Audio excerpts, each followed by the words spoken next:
What's going on, y'all? I'm Tone Ruth. Some of y'all might know me, some of y'all might not. Um, what I'm trying to just say now is, this is just kind of my truth. I've been wanting to do this for a while. Um, I guess, when you chase your dreams and then you hit a certain point, you start to realize a bunch of things. And, with each gaining level, I notice you have to do a lot more to get to the next part.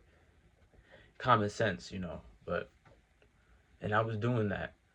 Now, what I failed to realize is the stuff that I would have to let go, the stuff that I would have to give up, potentially give up, um, in order for me to reach my goal. And, I gave my all for this shit. Like, I feel like, I feel like I could have did more. But, there was I want to say 3, 4 years ago, I signed up for this thing called Launch. And it's based out of Lancaster, Pennsylvania. It's a music festival. They pick random people and you get to perform. They give you a stage. You get to hand out tickets and people show up. And it's just like a festival. Your name's on the lineup. Um, I met some of my best homies there. Well, one of my best homies, and then that led down a whole road of being a part of her shows. She was opening up for emo night and doing that like every weekend, every month. Man, I was vlogging, was doing good. We had like a trio. Everyone knew us. We were putting our own shows on. People were showing up to that. And I just thank God for all those opportunities. Like, man, I couldn't even picture myself being on stage back when I was just in elementary school, having trouble reading my class projects and shit. But as the years went on, creating projects, gaining more of a base, um, and partnering with people that you considered your mentor, like your mentor, your homie, like it's mentor, homie, but like we were homies, like, and being a part of that, being a part of the album, the whole making of that, the whole building of trying to get a group out there, um, was fun. It was like the best times ever, and we ended up planning. I did Launch twice. I did festivals in Scranton. I went to Pittsburgh to perform. I got homies in Pittsburgh that know me. I've done songs with people in Pittsburgh, Reading, Philadelphia. I'm trying to go. Chicago. I'm trying to go everywhere. I'm trying to do everything and everywhere. And that was my focus. Like, I'm from Coatesville, right? There's not a music scene down here. There's nothing down here. It's just a bunch of people that don't know what the fuck to do with their life. And I'm trying to change that for the better in the future. I see a bunch of people I graduated with trying to change that for the betterment of our future in this city. But I had to go out and venture out to gain the opportunities that I needed to push myself forward and push this thing that I call my goals forward. And when I started to do that, I noticed I didn't have no time for my job. I noticed, I couldn't pay for things over here because I'm paying for things over here with my passion, which is fine. And I will do that twice over. I will do that again. I will do that tomorrow, next day, next week, next month, next year, everything. But the point I'm trying to get at is I was dedicated to this craft. And, speaking back to the whole me venturing out, and, I found a bunch of people, my friends, we were doing open mics, showcases. I was signing up for them. My homie, that's the mentor that led them all. He was putting them on. I was helping out with my laptop, having people send their music to me and everything. And, we ended up planning a tour. I'm not gonna lie, I wasn't originally planned to be on the tour, but my homie Leo, she gave up the spot because she had some things going on up here that she had to take care of with music. So I was like, bet, I'm on it, and I made the most of it. I vlogged the whole thing, didn't ask for nothing. Didn't ask for nothing. I made everybody look good. Nobody recorded my performances to put myself in those same vlogs. But I don't care. I didn't ask. I wanted the dopeness to be shown throughout the world about what we were doing on this road. Down the East Coast. Down the East Coast, bro. From Lancaster to Philly to New York to Virginia to Atlanta. All the way, like, come on, man. You can't, like, I did that. I put myself in those positions to do that. All right. It's like, man, like I showed so much dedication to this shit, man. I showed up when I didn't. I showed up when I couldn't even. But I don't even know how I showed up. Put it that way. No, I lost my job after the tour. Lost my house after the tour. I was living in my car, sleeping in my car, going down to the beach, doing DoorDash. Thanks God to my mom for helping me out. But this was all this past year. Went sleeping in my car, driving around, not knowing what to do, going a couple days without showers, damn near giving up, damn near feeling like I gotta give up, always feeling like I gotta give up.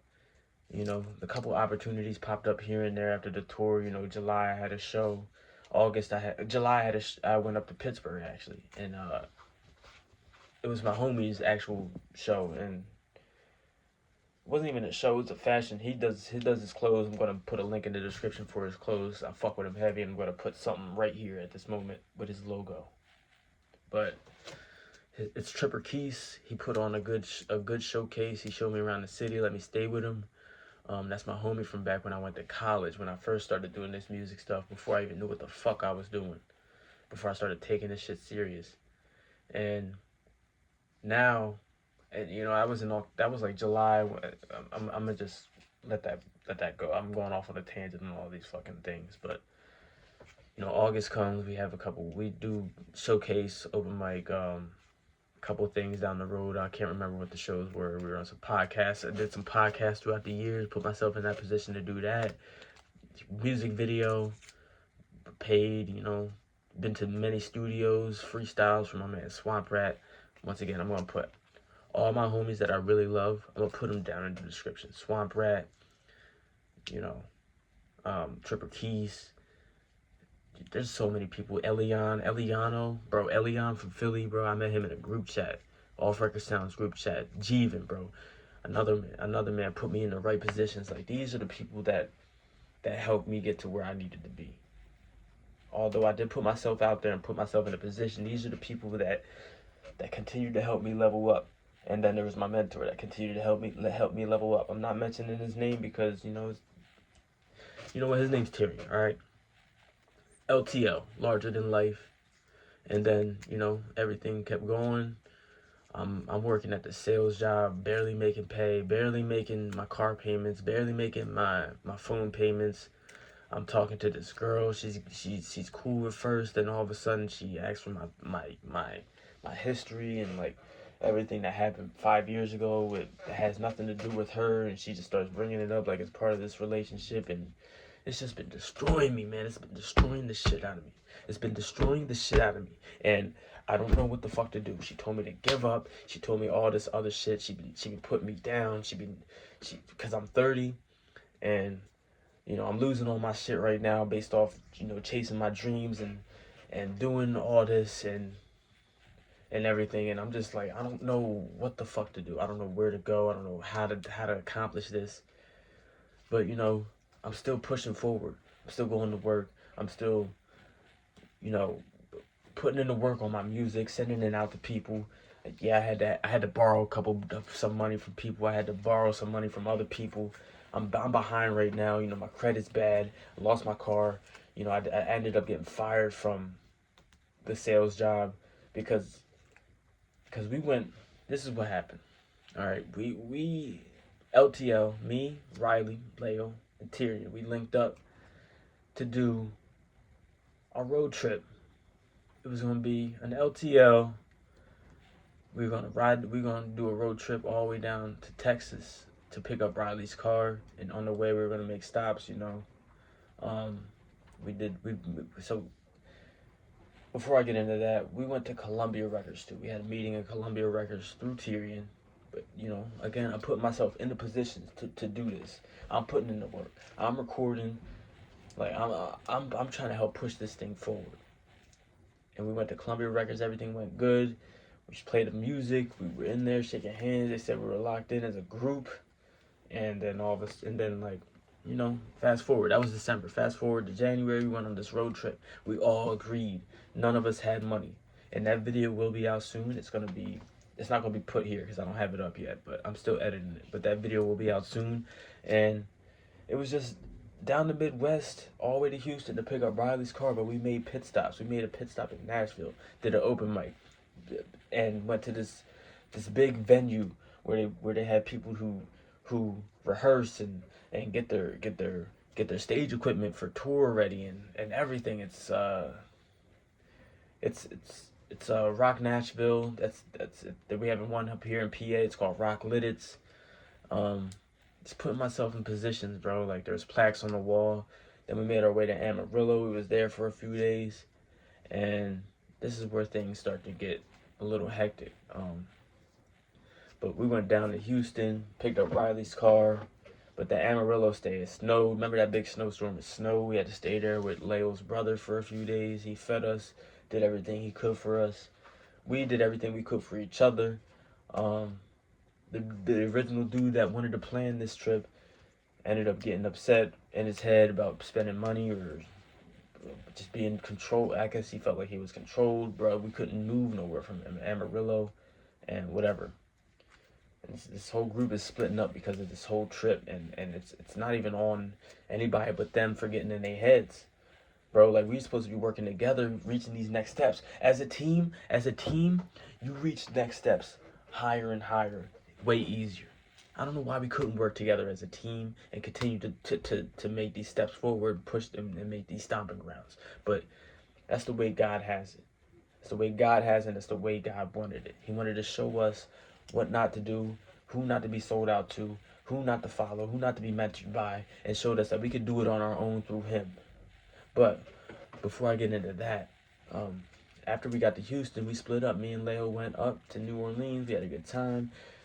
Just feeling the vibe, just realizing what we truly are, just trusting God throughout the whole thing, and just trusting God to guide us on the way back, because we didn't know if we were gonna have enough money to get back. Trusting God that He's gonna make opportunities, set doors. Trusting just bringing ourselves back to God, man. That's what I've been focused on lately, bringing myself back to God, and that leads me to this video, which is why I'm making this video, and I'm calling it the truth because this is my truth. All right, I want to do this shit for my life, but it's hard when you got shit in the way, like this girl, like that LTL shit with people that we were supposed to be working with, that disbanded group, made it all weird, didn't answer nobody, disrespected people, acted like we was in the wrong and did them wrong, bro. We was all working together on this road trip, and then all of a sudden something happened on the road trip where everything split up, and now we on our own to get it, and that's what we're gonna do. We're gonna get it on our own. But what I'm trying to do is I'm trying to show y'all the progress of which I do it on my own, all right? Because now, as you can see, I'm in my mom's house, in the attic, on a fucking air mattress, right? I have to ride my bike to work. I start work tomorrow. I have to ride it to work every day, right? Like I don't have my phone bill's not on. I just I have all this stuff, like the girl telling me to give up. Everything in my head, I feel like I'm destroyed as a person, but I still have this passion, this burning passion in me to make this music and make it last and make myself known to the world and try to save whoever wants to be heard. Like I always said, when I want to be what J. Cole was to me. He helped save me, bro. In my darkest times, I listened to J. Cole. I cried, whatever. Kendrick's my favorite rapper, but I listen like that. That's what I always said. Love yours, save me. And I'm trying to love my situation right now, which I am. But every time there's an outside source that I allow to creep in and dig in and take what's left of me. All right, I had a good energy. Right? And now I'm fired up and I'm ready. I'm like, I don't even know how to put it anymore, man. Like, I just know I can't give up. I've thought so many times about giving up, about suicide, about just settling down and not doing what was meant for me. Like, I've been destroyed as a person these past few months, and I can only attest it to allowing people to destroy me, allowing people back in, allowing people to say what they want about me, allowing people to have all this like mean shit to say and then be mad with the way I react. I'm not giving nobody no more reactions, bro. I'm working for myself and God and whoever wants to be a part of my journey. And whoever wants to work and see my journey. Like I said, I'm on this air mattress, right? I'm not gonna be on this air mattress by the end of the year. I'm not gonna be on this air mattress by the end of the year. I'm not gonna be sitting up here smoking weed like I wanna quit smoking weed. I'm not gonna be up here smoking weed all the time anymore. I'm not gonna be doing bullshit anymore. I'm not gonna be eating bad shit anymore. Like, I wasted too much time on the bad shit. All right, I was trying to turn the page as soon as I turned 30. All right, and I have been. But there's something about something that people bring out of you that you don't want to see out of you. And this is me releasing it all because I have a lot on my mind, and it's just gonna come out these next however many months until I feel like I'm healed. But that's what this is, the healing journey. And I'm going to show you all step by step, day by day, the progress I make. I want to do it for myself too. Look back after a year is done and see where I came from. See where I was at. See my pain. Look at me. I'm not smiling. I'm not doing nothing. I want to be able to smile in a year wherever I'm at. I want to give inspiration to people who are stuck wherever they are, and show them they don't have to give up, even on their lowest. I don't have a car. I don't have no money. My phone's off. I'm about to show y'all. I swear I'm about to show y'all.